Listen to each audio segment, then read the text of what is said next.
top TV. Watch your life make sense.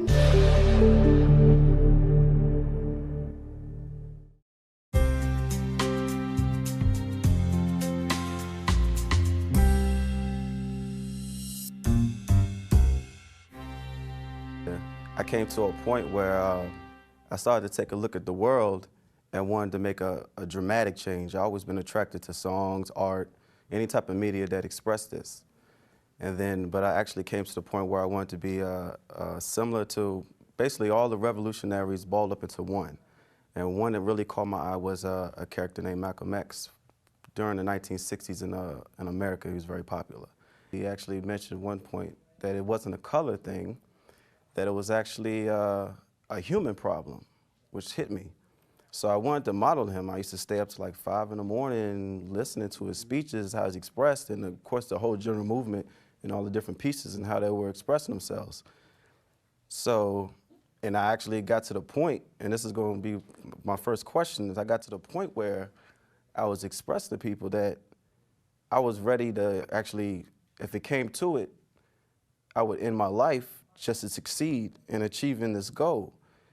And my first question is, what makes a person, for the whole of humanity, or even a small portion, but actually the whole, to be willing to, no matter what happens, who comes to them, to just let go of themselves and just go for it? Well, I'm not sure I quite understood your question, but let's try to see what's happening in humanity. Racism is a natural thing. We hate anyone who is not like us. I want to see in other people something that exists in me, because what is in me, I love, and what is not in me, I don't love. And so I look at every single person and I see how much they are similar to me, how much, they're good to me, or I understand them, how close they are to me. Accordingly, I judge my love. And it exists in a law of creation. It's called the law of equivalence of form. And so there is no way to go around it. It's rooted in nature. I love what is similar to me, and that's it.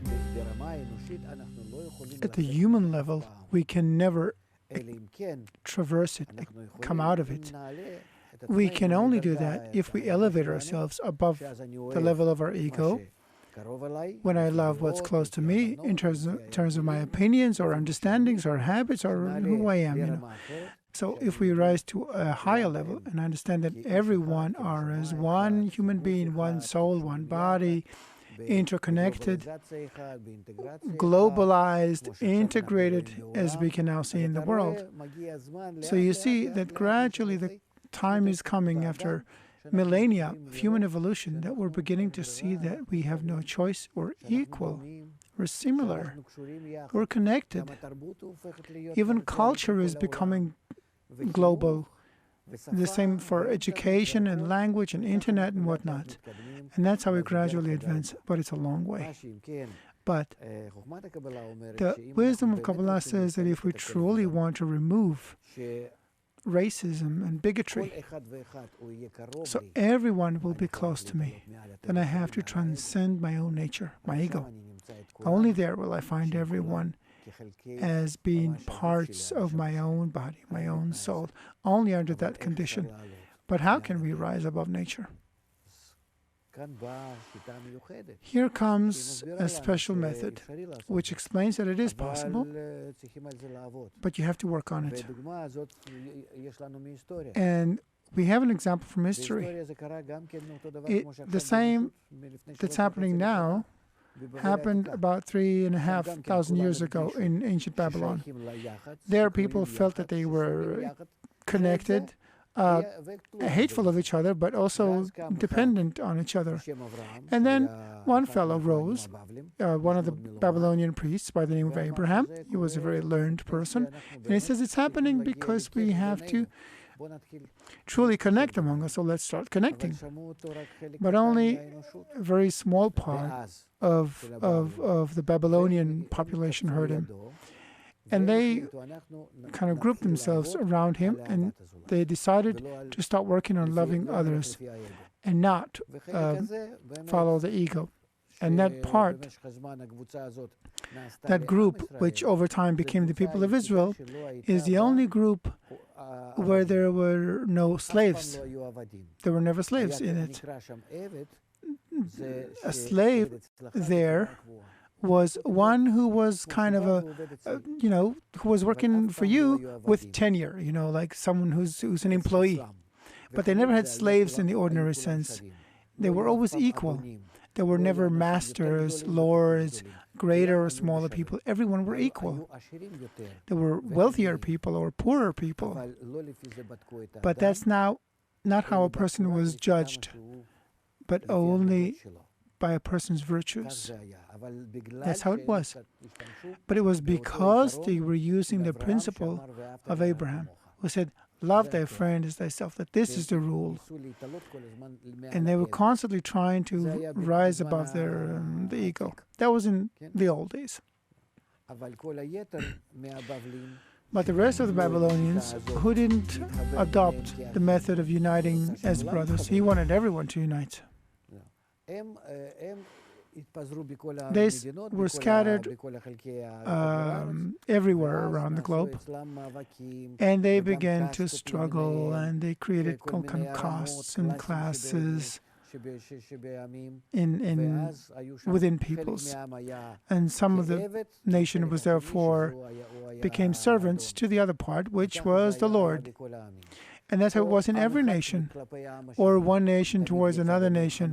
They were always at war, trying to dominate, etc. So we can see from history that if we follow our egos, then you cannot get rid of the hatred of others, and others will always be someone who is not like me. If we want to achieve equality, it is only by rising above our nature. And the way to rise above our nature is the method of Kabbalah. And I hope that today we're at this special period in time where our lives are forcing us to create that kind of connection. The world has become round, global, integral, interdependent, and it's becoming more and more apparent that we're interdependent. So we're going to have to use the wisdom of Kabbalah to reach equality. But that's the only condition to reach equality. In other words, if you think that the world will be, people will be equal tomorrow without any bigotry, it's incorrect. There will not be bigotry only if we rise above nature. Okay, so here's you kind of shaped my first question. So my first question is, with these virtuous people that see this, you're saying without a proper understanding or the nature of their own nature, or actually the nature of everyone, this global nature, this interconnection, that even if someone has this great desire and he's willing to die and do all the things that you spoke of as connect people, peace, erase all of racism, it won't work unless they understand the method of this method that you've mentioned. We can accept the fact that everyone's equal, judging by the law in the state. We can come to a point where black, red, yellow, blue, whatever, everyone's equal. That there are those that have a kind of sexual tendency that 50 years ago was unaccepted, like homosexuality, and today it is acceptable, or other things. So we can accept that. But I'm talking about an internal agreement by nature, where you start feeling people as close. I can treat people decently, like everyone else. But that's a superficial attitude. It's a social norm. Inside, in my nature, I remain separate from others, and then everyone who's not like me, I hate them to the extent that they're different from me. Hatred doesn't mean I have to say that I hate them. Hatred means I feel that he and I are two separate, remote entities. So what does this cause then? If a person is so outwardly so giving, and what does this cause that doesn't matter if they're outwardly giving, what conditions or consequences does this cause within the world, even though they're expressing it outside, but it seems to be nothing but turmoil? Like this, I have one more question that I want to say before you answer it, Dr. Lightman, is that in these mass different time periods, there were many people that ran and actually gathered a lot of people, and they wanted to make this specific change. They even had movements in the music and everything art-wise or anything going on in the world expressed the same thing. But why wouldn't it work then as the way you say it should work now? Why didn't it work then? Well, first, it didn't work because people didn't place before them a goal of transcending their egos. It wasn't clear to them that this is the goal.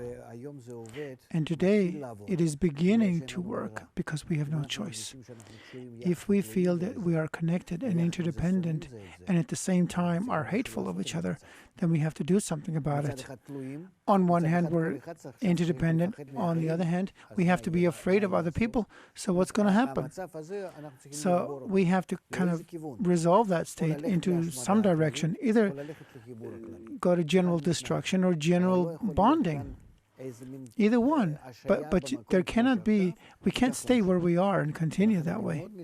So I'm really hopeful that in the near future we'll see people tending to unite, to bond, because for lack of choice.